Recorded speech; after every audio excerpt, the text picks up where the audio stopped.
Right. No, yeah, depends on where you are. David's been out and about, he said, All right, good afternoon here from the Seminole County Emergency Operations Center. We are responding here to unprecedented historic flooding here in Seminole County. We continue to see some rainfall even later in this afternoon as the storm pushes away. We're hoping for a very soon reprieve from that.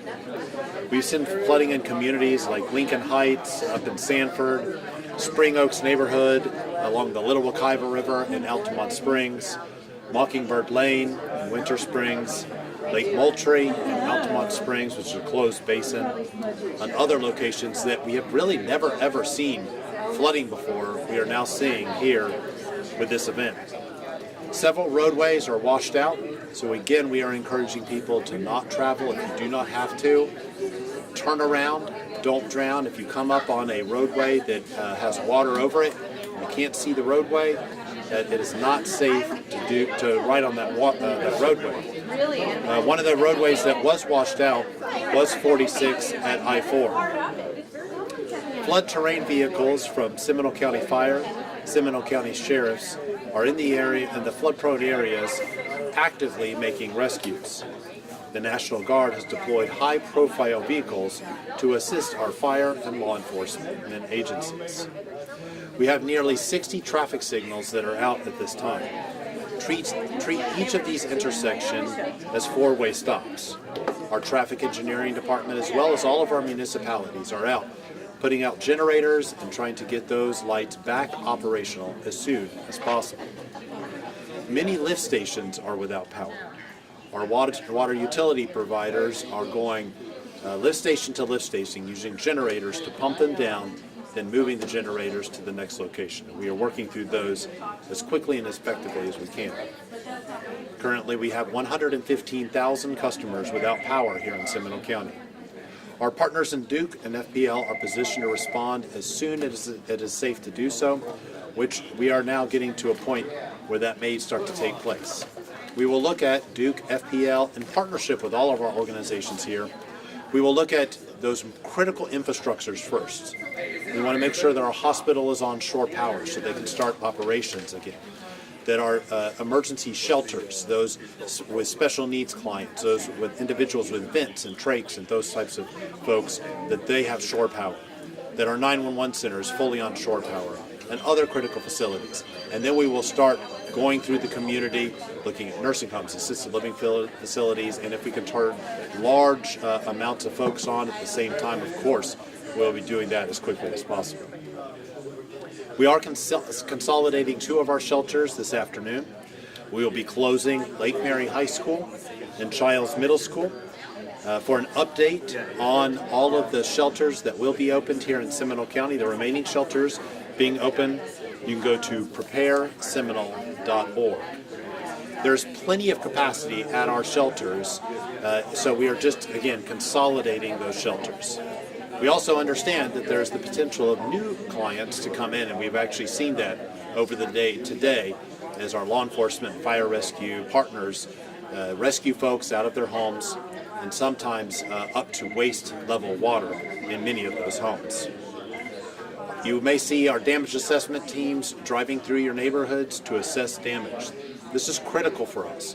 This helps us paint a picture to the federal government so that we can get federally declared, so that you and your neighbor can obtain assistance if needed when it is needed the most. You can also help us by providing us with damage assessment information. You can go to our website, again, prepareseminole.org, click the damage assessment button, and you can go right to a web-friendly iPhone or your smartphone-friendly device to type in the information. And you can upload a picture of that damage. We appreciate your help in this effort. Over 167 homes have been affected by this historic flood, and more are being counted as we go through the community. Again, please help us by providing us this information. Lastly, debris crews are out in the field right now assessing damage and debris. At this time, we estimate that there's about 750,000 cubic yards of debris, 750,000 cubic yards of debris. So what does that mean? That is roughly 9 1/4 spaceship Earths at Epcot Center. So most of us have seen Epcot Center. Most of us have visited Epcot Center at some point. We know how big that structure is. We'll be collecting about 9 1/4 of those.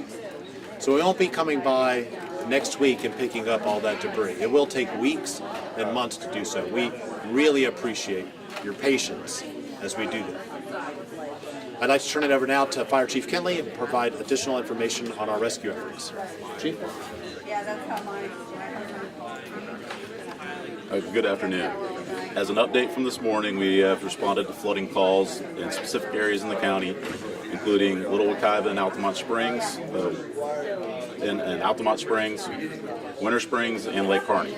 The Seminole County Fire Department has assisted evacuations in several other neighborhoods also. Over 65 people have been evacuated from the Hacienda Village area in Winter Springs and 18 in the Spring Oaks community in Altamont Springs, along with many others in different locations throughout the county. The Wekiva rescuing is a collective team effort with the National Guard and our partners in the Seminole County Sheriff's Office.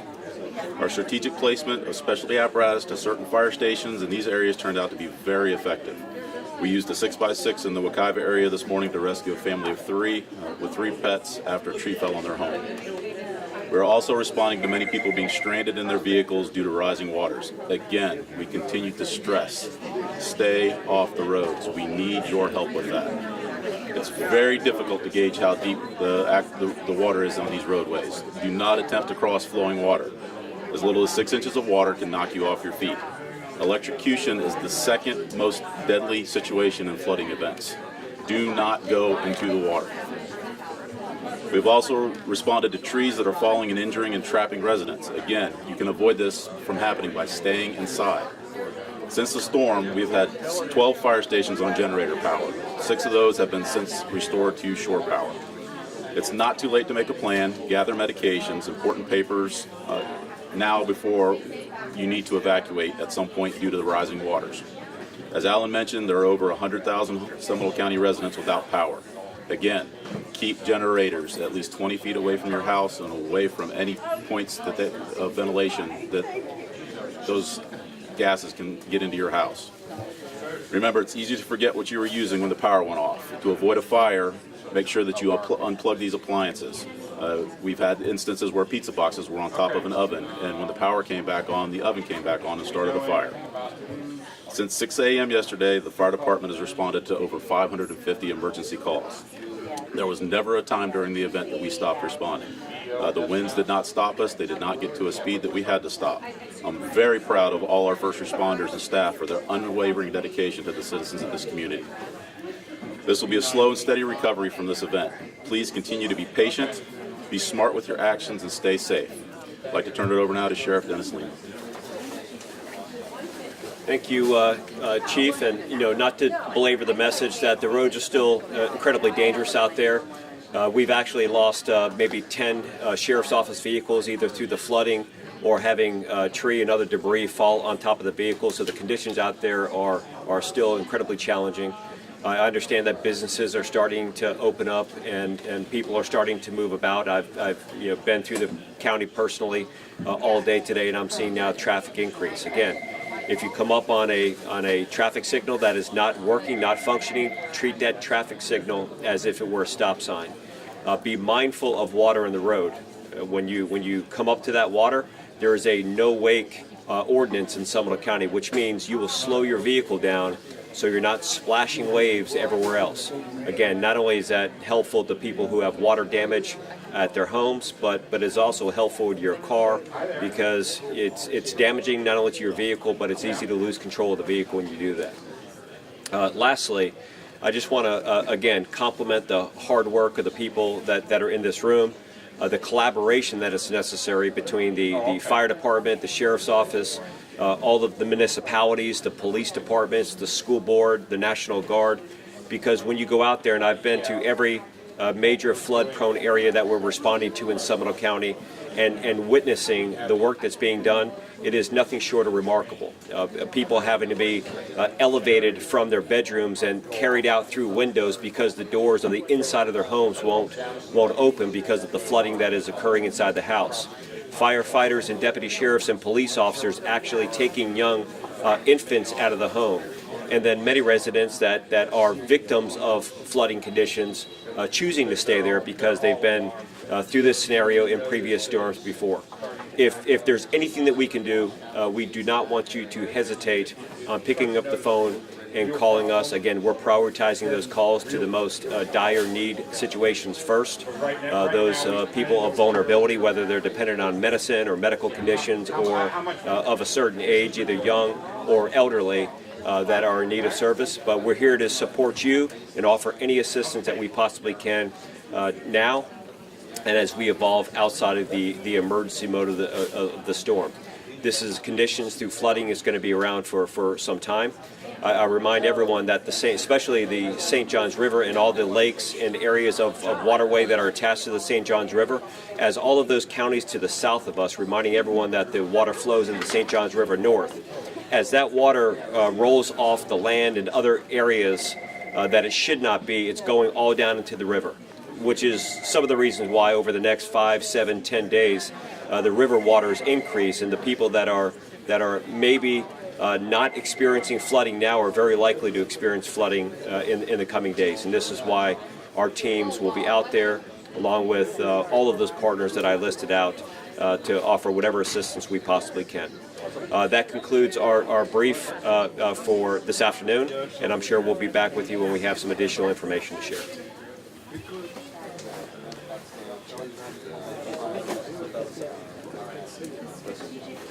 The office? He does